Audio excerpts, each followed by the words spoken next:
My name is Jason Edwards, and I'm author of the book Monsters Live Amongst Us. I'm also a therapist, mediator, negotiator, and specialise in helping people deal with and get over narcissistic abuse. I want to do something really different today. I want to actually give you some really good skills to take away in this video. Rather than just talk about ways of being and things that we need to do, I want to actually show you how you can beat a narcissist at their own game. This is going to be an absolute game changer for you, where I'm going to give you 2 or 3 really good skills and techniques that you can actually use that will serve you well and will protect you against people attempting to manipulate you, gaslight you, coerce you into all sorts of things. And I say a game changer because what I want you to do today is to look at the way people interact, and people interact within 2 game fields. People are either playing poker or people are playing chess. Now, let's just deal with chess first of all. Many years ago, there was someone in my life who very much acted as the White Queen. They were someone who was important to me. They presented in a certain way. But actually, they really weren't the person who they made out to be. And I think this was one of the first times I actually learned about coercion and manipulation and people having a really strong shadow side that they would conceal. Because this person wasn't a queen at all in my life. But they made out they were. They had that appearance. They gave out that influence in my life that they were queen on my board. And because of this, they put me in this role. And this is the pawn. It's the smallest piece on the board. And it's sacrificed and it's maneuvered and it's used. And this is what I was to this person. I actually thought in my mind I was their king. No, not at all. I wasn't anything else other than a pawn on the board to be maneuvered around. I was just a stepping stone for them. And they maneuvered me and maneuvered me and moved me around the board. And in the end, they actually almost maneuvered me straight off the board. There was almost nothing left of me. I'd been maneuvered and maneuvered and maneuvered, and they were literally about to sacrifice me. About to sacrifice me out of my finance, out of my home, out of my own mind, when I suddenly had this incredible moment of turning around and suddenly just making myself into a knight. And I fought back. I fought back against their narcissistic abuse. And I suddenly gained a tactical advantage in my life and a foothold. And the minute I did this, the minute I started seeing what they were doing, they lost all of their power.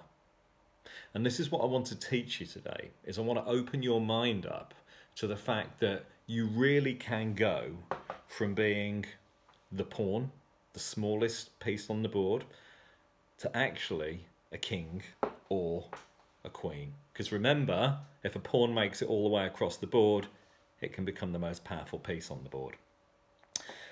But within that, we have to actually acknowledge that there's other people around us.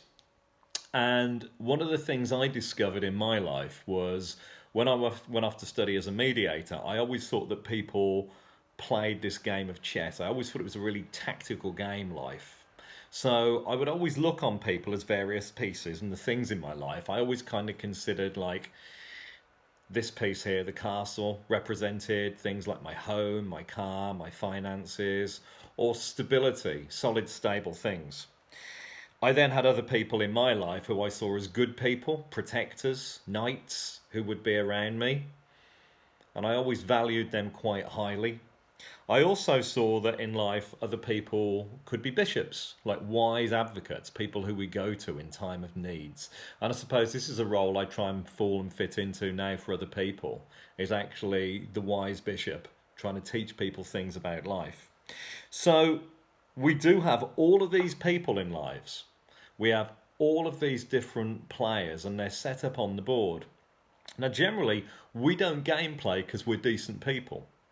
And We don't do that. We just get on with our life. But the problem is there are these people out there who will game play with you. They will just move you around the board. And it's only when you open your eyes up to this, it's only when you acknowledge and accept this, that your whole world changes. And my world very much changed when I say I was almost maneuvered straight off the board. Nearly lost absolutely everything. But at last minute, I learnt a bit of game playing myself. Now, I know that doesn't sound good because we always look on game playing as a bad thing. But you have to be aware here, if you're not game playing and somebody else is, you're going to lose. And you're going to lose every single time. It's like when people talk about soft negotiation and hard negotiation. If somebody negotiates hard, if you're a soft negotiator, you'll always lose. Hard will always win out against soft. So you need to get a grip on the rules of the game. And that's what I want to teach you here today. But I'm going to teach it you in a completely unique way. I promise you we're going to do something today that no one else has ever done regarding getting control of your mind back and avoiding manipulation and coercion from narcissistic and manipulative people. Although we've said that there's these various pieces on the board and people can maneuver people around the board, they can do it through clever and subtle manipulation, there's another game that people play in life, and that game is poker. I went off to London to study mediation and negotiation, and I still had this chess philosophy in mind that everyone was playing a game of chess. But I actually discovered that there were people there who were playing with a different deck to me. I was playing chess. There were people who were playing cards. Poker. People were bluffing. People were betting high when they had nothing. And I didn't realise that. And I'd always been a good negotiator and a strong negotiator. But it was only when I actually went down and studied at London with the School of Mediation and Negotiation that I really had my mind expanded. The very first day there, I got the lowest negotiation score. Like, came absolute bottom. And no one went easy on me for it. And it sharpened up my game to actually pass the course. And this actually got me thinking when I came back. And it also very much got me thinking about narcissistic people and the way they work and the way they operate. You see, when we talk about bluffing in life with narcissistic people, they won't just inevitably come up to you and tell you something that isn't true. They'll show you it. They will absolutely show you something. And they'll show you, this is who I am. This is the kind of person I am. I'm your king, I'm your queen of diamonds, I'm this wonderful person in your life. And you'll think, okay, right, and you'll take it at face value and you won't think about it. You won't actually consider that really this person isn't a queen at all. They were just bluffing with their cards. They showed you the queen. They said, I'm your queen of diamonds. But actually, they were playing you for a fool. You were being the joker. So what we need to do is to first of all be mindful. Be mindful. Is a queen really a queen, or are they just playing you for a fool? That's one of the first things that you absolutely need to know. But how do we do this?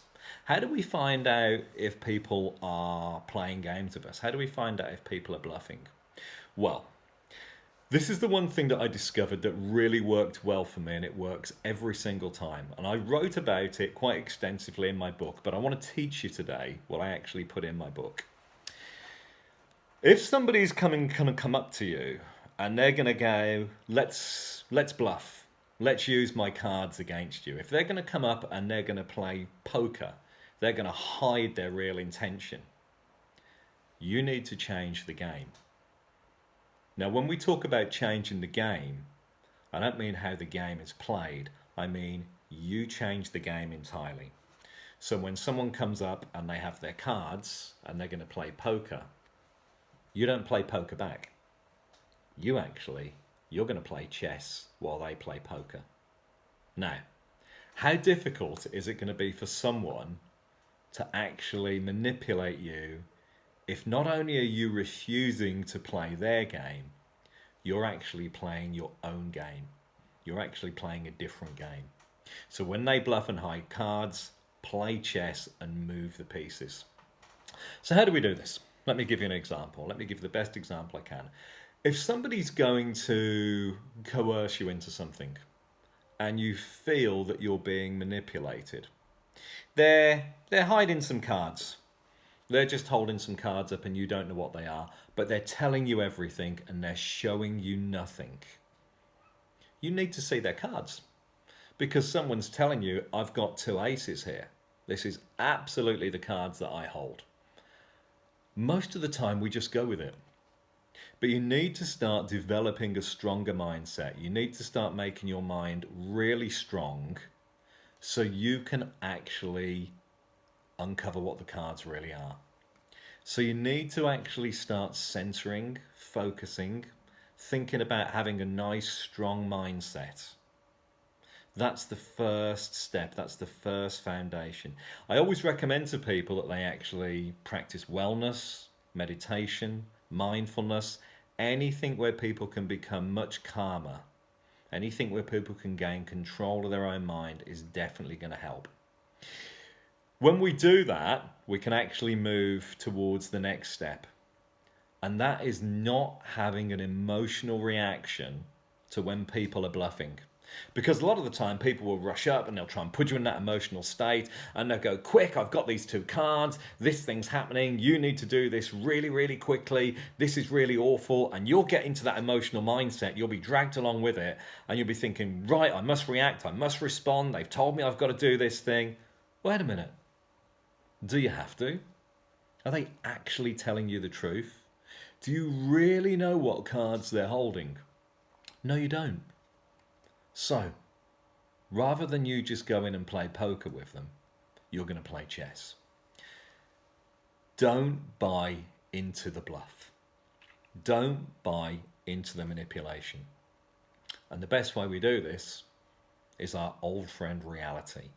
Drag people into reality. Do this through really clever, what's called calibrated questions. For example, if somebody's telling you, you need to do something by a certain time, ask them for what reason. Ask them what will happen if you don't do that. Ask them how you're meant to do that. And then notice the actual emotional reaction within them.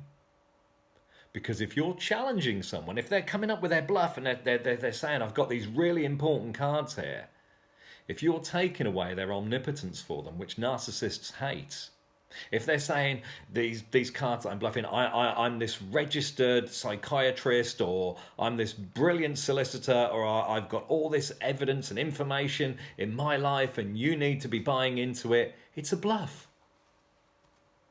But you need to question them. You need to drill down into them a little bit more. How do I know this is true? You can even challenge them a little bit further by when you notice the emotions, you can label their emotions and call them out on them. For example, you could say, well, you seem to be telling me there's a sense of urgency for something of which I've got no evidence of. For example, many years ago, someone quite narcissistic told me that a friend of mine had been running me down all night the previous night. So I quite calmly picked up the phone and he said, who are you phoning? And I went, I'm phoning him up. And I'm just going to let him know that you've told me he was running me down all night and I want to know his reasons for that. Or at least I'm going to ask him, was that true? And this person immediately, they just showed me their cards straight away. Like, well, actually, do you know, he might not have been doing that, or maybe he was joking, or maybe that's the kind of relationship you have with them. Their house of cards just fell apart in a second. And I said to him, you seem like you're changing your story really quickly. You seem nervous that I might actually phone them up and do this. And his whole argument dissolved. Funnily enough, it was one of the last times I actually saw that person, because they suddenly realised I've been able to change the game. Previous to that, I think I'd always bought into their lies. I'd always bought into that big emotional reaction. It's like when people will just come up and tell you something, we don't question it. You have to keep going though. You have to keep circling back circling back. Every time they kind of bluff, because they'll want to raise the stakes and raise the stakes and raise the stakes. And this is really important. And if you don't do this, it will cause me terrible physical pain and it will cause you emotional pain. But you're not playing poker, you're playing chess. So just keep digging down. Just keep maneuvering your thoughts and their thoughts with really clever, calibrated questions. What if I didn't do this thing right now? How am I meant to do it? Don't stop. Don't stop until you've actually got some solid answers from them.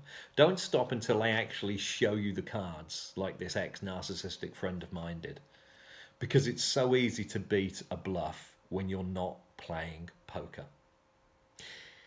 Sometimes, though, you have to be really, really aware that there's people that are going to come into your life and they're going to play a game of chess with you. They're going to have a real long-term game of chess. Somebody did it with me. Somebody, as I said, they came into my life. They presented as this incredible person. They told me that I was this person. Actually, I was this person. And they had this real long-term strategy. And it was a strategy that was brilliant and it almost worked. And it worked and it worked and it worked to the very last step. To the end game kicked in. And I wouldn't let them checkmate me. So how do we do this? How, when we think somebody is actually maneuvering us around the board, how do we do that? Well, it's pretty much the same. Because now you're going to play poker. You are going to hold some ace cards and you're not going to let them see what they are. Don't commit to other people's moves or maneuvers. Don't move. Don't move your psychological thoughts. Don't move your emotional reactions. Stay grounded.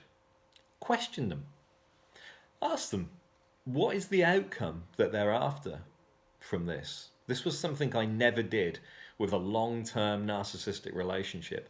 I never looked for their real long-term outcome. I never drilled down into it.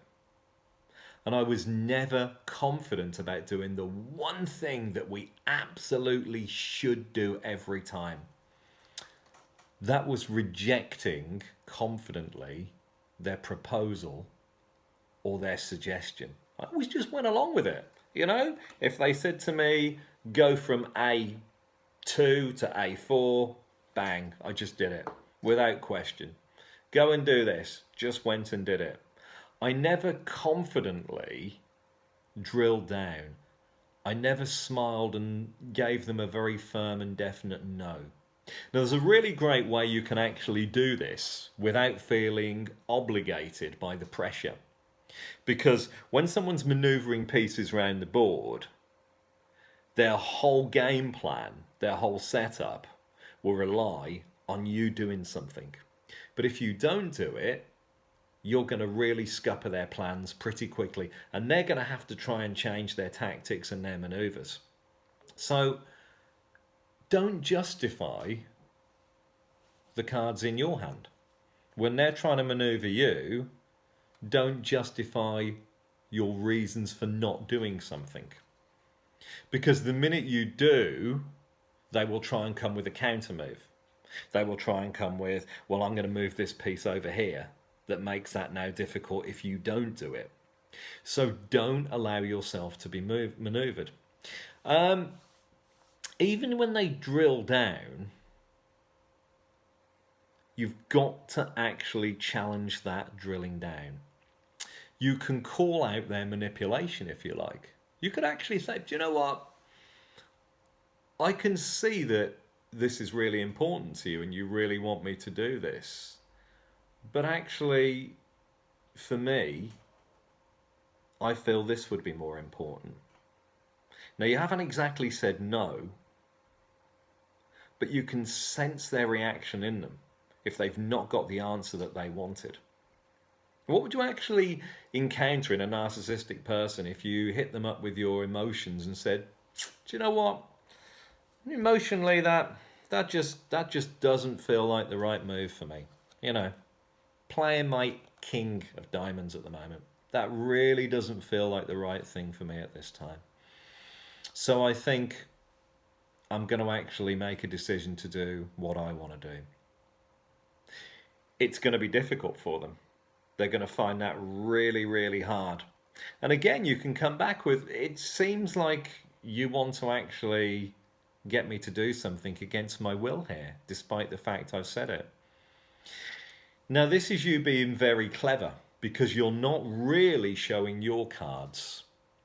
So you've got that incredible duality in the two game playing tactics. It's like when I talk about the narcissistic drama triangle, when people will try and drag you into the drama triangle, they'll try and use one tactic, they'll try and persecute you, they'll try and rescue you, they will try and manipulate you into thinking that they're the victim, and they'll always try and get you to come to the table and play one of these three roles.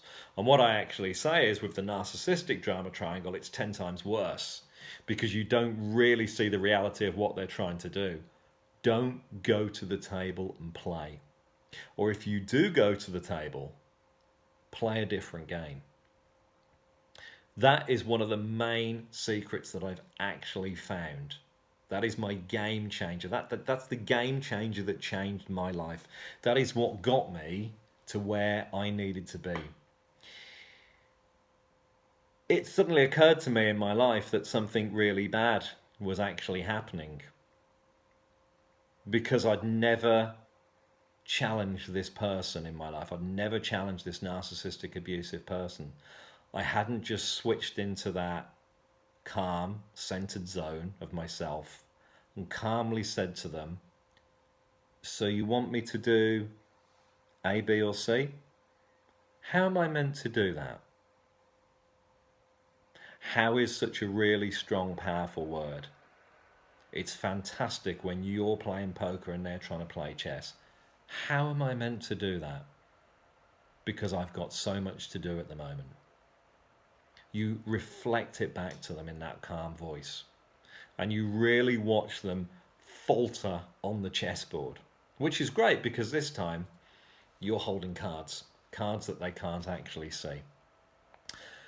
So always remember in life, don't play the joker. This was the mistake that I made. I'm not saying you can't have a good sense of humour. I'm not saying you can't be fun and be positive and upbeat, but don't always play the joker. What you should be doing is playing the king or the queen. You need to take control of your own mind, play your game, and you play it your way. And I guarantee you, when you do this, you'll hold not one, not two, not three, but 4 of the best cards. When you take back control of your mind, you'll hold all of the aces. This is how we defeat the narcissist. We change the game. They won't be able to tolerate this. It'll be too much for them. We challenge them in a really clever way. Not in an overtly aggressive way, because then you're going to get drawn back into the emotions. You challenge them in a way that suits you, in a way that suits your needs to be calm and relaxed. So remember, just one final time, don't play the joker. Make sure you play the king. And a king or a queen will always hold 1, 2, 3, 4 important cards. They'll have control of their own mind, their spirit, their body, and their emotions. That's ultimately what we're looking for. And that is what manipulative and coercive people and narcissistic people hate more than anything else in the world, is when you've got control of those 4 aces, those 4 fundamental things. You've got back control of your spirit, your body, your mind, your emotions. You're untouchable. You just need to find that lovely level of inner calmness. And you can develop that. You can develop that, like I say, through advanced reading, through teaching, through finding out who you really are, through therapy, reading good books, practicing well-being, meditation. Everything always starts with that lovely level of calmness. It's like I always teach people, when you are happy to just sit in a room and just be, you're untouchable. And people can come and they can try and maneuver you around the board. and they'll find it difficult because you're holding your cards. Or they can come and they can try and bluff you, but you'll find it really, really easy to counter that because you're going to actually maneuver the pieces while they're hiding their cards.